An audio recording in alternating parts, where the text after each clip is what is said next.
Nifty ने एक जबरदस्त गैप अप ओपनिंग दिया और दिन भर ये एक साइडवेज मूवमेंट में रहा।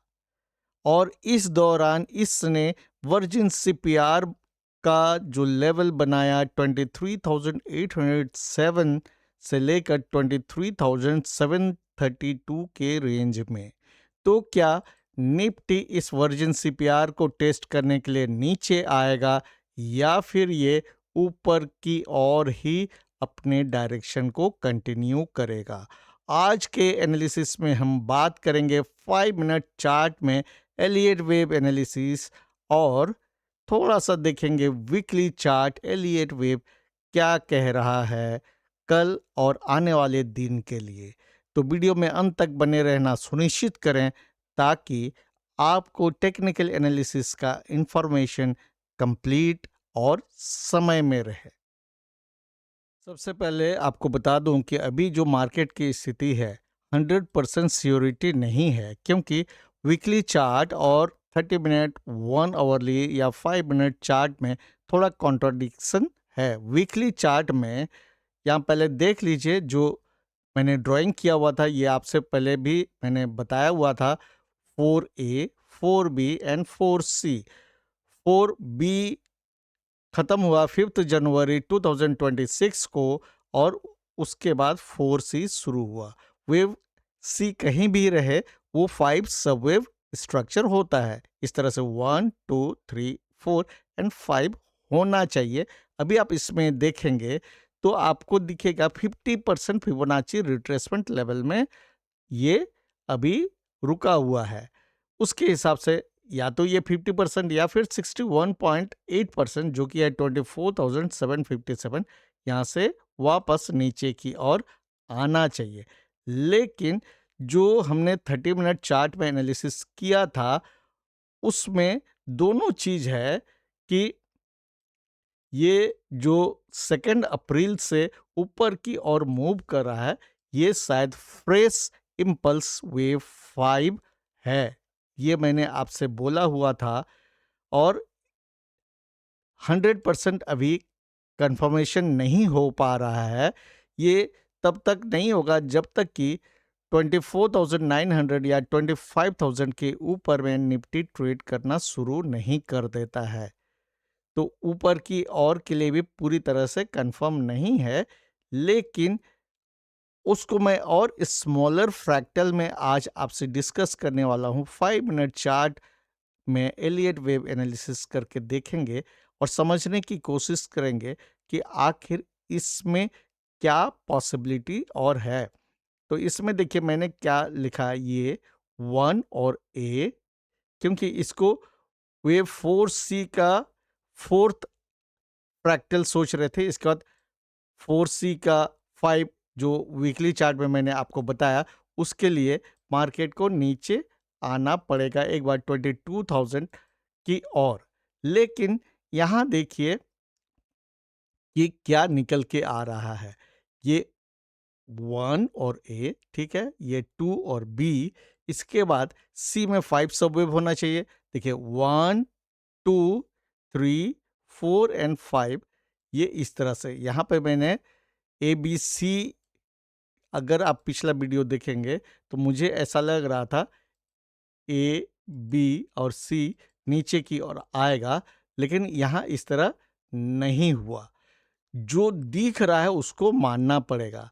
ये आज के दिन में इसने क्या किया, देखिए गैप अप ओपनिंग हुआ और यहाँ एक तरह से एक पुल डाउन के बाद फिर ये एक रेंज में लगभग रहा। तो अभी स्मॉलर फ्रैक्टल को देखिए, इसको मैंने किस तरह से डिकोड किया है। तो इस हिसाब से तो मुझे ये लगने लगा है कि मार्केट ने शायद 2 अप्रैल को रिवर्सल ले लिया है। देखिए अभी कोई 100% गारंटी नहीं है। मैं सभी चीज़ों को आपसे डिस्कस कर रहा हूँ, डिसीजन आपको लेना होगा, कंफर्मेशन समय ही दे पाएगा। तो यहाँ देखिए 1, अगर अभी इम्पल्स मानते हैं तो 1 2, ये 3 है और ये 4 है। इसका जो इस तरह से ऊपर जा रहा है, ये 13 अप्रैल से अभी तक जो अप मूव हो रहा है, ये वेव 5 का स्मॉलर फ्रैक्टल है। तो यहाँ पर देखिए ए बी सी कर रहे हैं तो यहीं ख़त्म होना चाहिए, यहाँ से नीचे आना चाहिए, लेकिन ये काउंट यहाँ मेरा सही सेट नहीं हो रहा है। तो इसलिए मुझे लग रहा है कि मैं ए बी सी नहीं, 1 2 3 इस जगह में, फिर 4, फिर 5 ये काउंट करना पड़ेगा। देखिए ये 3 में 5 सबवेव आपको स्ट्रक्चर दिखेगा, 1 2 3, इस 3 में देखिए ये बड़ा गैप अप ओपनिंग हुआ था 8 अप्रैल को, और wave 3 is usually longest and strongest wave among 1 1 3 and 5। ये गाइडलाइन है एलियट वेव थ्योरी का।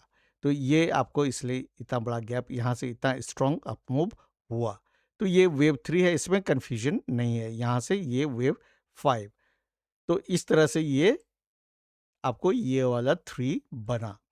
इसको अभी कुछ देर के लिए भूल जाइए, क्योंकि ये अगर इसको मान रहे हैं तो ये होगा कि नीचे अभी करेक्शन बाकी है, लेकिन उसके हिसाब से सी यहाँ कंप्लीट होके फिर ये नीचे आना चाहिए था। जो मैंने उस रोज सोचा कि ऐसे करके इस तरह से नीचे आएगा, फिर नीचे की और कंटिन्यू कर सकता है, तो वो चीज़ अभी नहीं है।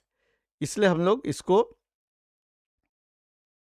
अभी इम्पल्स के हिसाब से देखते हैं। तो ये 1, ये 2, इस जगह में 3, 10 अप्रैल को 3 कंप्लीट हुआ। इसके बाद ये 13 अप्रैल को जो गैप डाउन हुआ ये 4, अब ये ऊपर की ओर 5।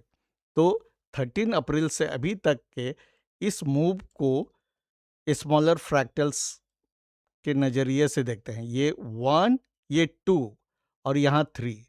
इसको देखिए 3, मैंने ये ग्रीन वाला में देखिए 1 2 3, इसमें फिर ये आज का इतना strong up gap up opening जो हुआ ये 3 हुआ, ये 4 और ये 5। तो इस तरह से ये इस 3 का आपको 5 फ्रैक्टल्स यहाँ दिख रहा है। इसके बाद ये जो साइडवेज इस तरह से मूव हुआ ये वेव 4 है। तो अगर ये सही है तो इसके बाद ये 5 ऊपर की ओर जाना चाहिए मार्केट में। तो इसको देखते हैं कि क्या ये पॉसिबल है। ये जो स्ट्रक्चर है ये वेव 4 का स्ट्रक्चर करेक्टर उस तरह से लग रहा है, लेकिन लेकिन देखिए मैं आपको सभी चीज़ बता रहा हूँ, डिसीजन आपको लेना होगा लाइव मार्केट में अगर आप ट्रेड करते हैं।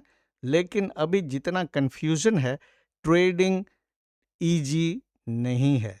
ये जो मैंने मार्क किया है ये आज का इंट्राडे सीपीआर का रेंज है 23,807 से लेकर 23,732 के बीच में, और ये वर्जिन सीपीआर है, और ये कल को थियोरिटिकली मार्केट को नीचे की ओर पुल कर सकता है। लेकिन और ये जरूरी नहीं है कि हर वर्जन सीपीआर प्राइस को अपने ओर खींच पाए। इसीलिए आपको हमेशा रिस्क मैनेजमेंट करना होता है। इसमें एक चीज और है, देखिए मैंने यहाँ कमेंट लिखा हुआ है, ये रेगुलर बियरिश डाइवर्जेंस इसने बनाया। देखिए प्राइस ने यहाँ हायर हाई और इक्वल हाई बनाया, और at the same time RSI ने लोअर हाई बनाया। ये रेगुलर बियरिश डाइवर्जेंस है। उसके बाद प्राइस थोड़ा नीचे आया, लेकिन ये जो ट्रेंड लाइन है, इस ट्रेंड लाइन को अगर ब्रेक नहीं कर पाता है और इसका जो लो है 24,176, इसके नीचे अगर नहीं जाता है तो मार्केट में फिर ऊपर जाने की संभावना बढ़ जाएगी ऊपर की ओर।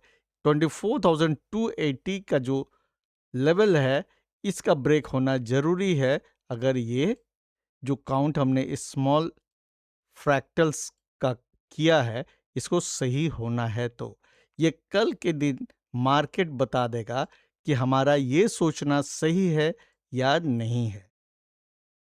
बहुत कन्फ्यूजन है, इसलिए एक सम अप कर देते हैं। वीकली चार्ट में अगर आप देखते हैं तो अभी भी एक डाउन मूव बाकी है, जो कि मार्केट को थियोरिटिकली 22,000 के लेवल की ओर ले जा सकता है। और इसमें इम्पॉर्टेंट जो फिबोनाची रिट्रेसमेंट लेवल है 61.8% का, ये है 24,757। मतलब 24,800 का जो अप्रॉक्स लेवल है, साइकोलॉजिकल लेवल है, उतना तक भी जा सकता है। उतना में भी आपका ये सियोरिटी नहीं है कि मार्केट यहाँ से रिवर्स हो चुका है। अगर वीकली चार्ट की माने तो फाइनल वेव 5 अभी बाकी है, लेकिन स्मॉलर फ्रैक्टल्स में बहुत तरह के कंफ्यूजन अभी हैं। इसीलिए इसमें जो है, देखिए ए बी सी करते हैं तो सी यहाँ ख़त्म हो गया, इसके बाद ऊपर नहीं जाना चाहिए। जो गैप डाउन ओपन हुआ ये इस बाउंस के बाद फिर नीचे आना चाहिए था, लेकिन ये आज इस हाई के ऊपर, जबकि यहाँ आप देखिए रेगुलर बेयरिश डाइवर्जेंस यहाँ भी बना हुआ था।